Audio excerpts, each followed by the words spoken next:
আল্লাহ জানেন। তুমি জানো কিছু?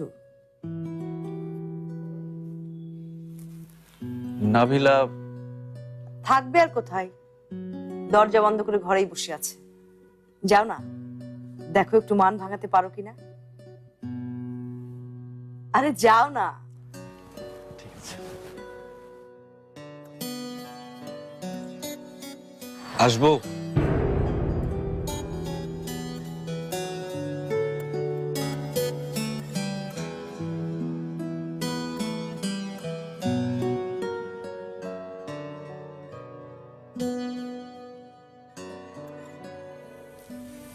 এভাবে চলে এলে কেন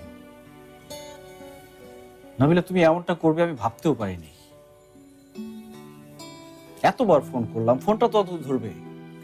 আমি সকালে বাবার কথা যতটা না আশ্চর্য হয়েছি, তার চেয়ে বেশি আশ্চর্য হয়েছি তোমার আচরণে।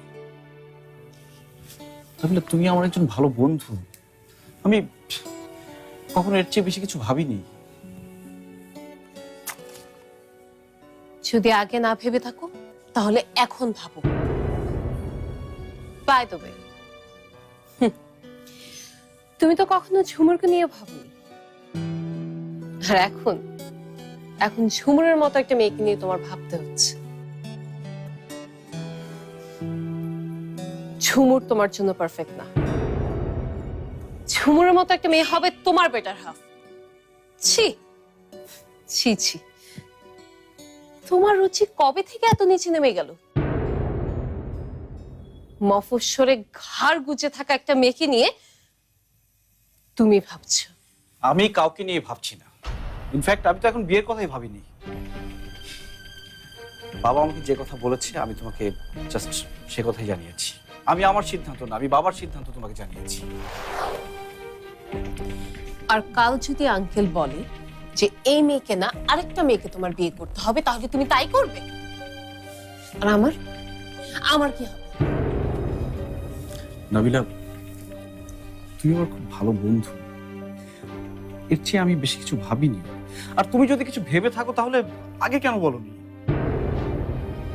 ফারহান, আমি তোমাকে আমার সবকিছু বলি, সব কথা বলি, সবসময় বলিওছি।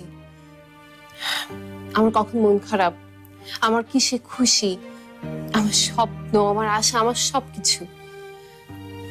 কিন্তু কিন্তু কিছু কথা থাকে, কিছু কথা থাকে ফারহান, যে কথাগুলো মেয়েরা আগে থেকে বলতে পারে না। সে কথাগুলো বলতে তাদের কোথায় যেন আটকে যায়। আর তাছাড়া তাছাড়া মা খালা তো সেই ছেলেবেলা থেকে আমাদের বিয়ে ঠিক করে রেখেছে। আর আমি তো জানি এই কথাটা তুমিও জানো। ফারহান, আমি সব সময় তোমার এত কাছ থেকে তোমার সাথে মিশেছি যে আমার কখনো মনেই হয়নি তোমাকে আলাদা করে ভালোবাসার কথা বলা দরকার।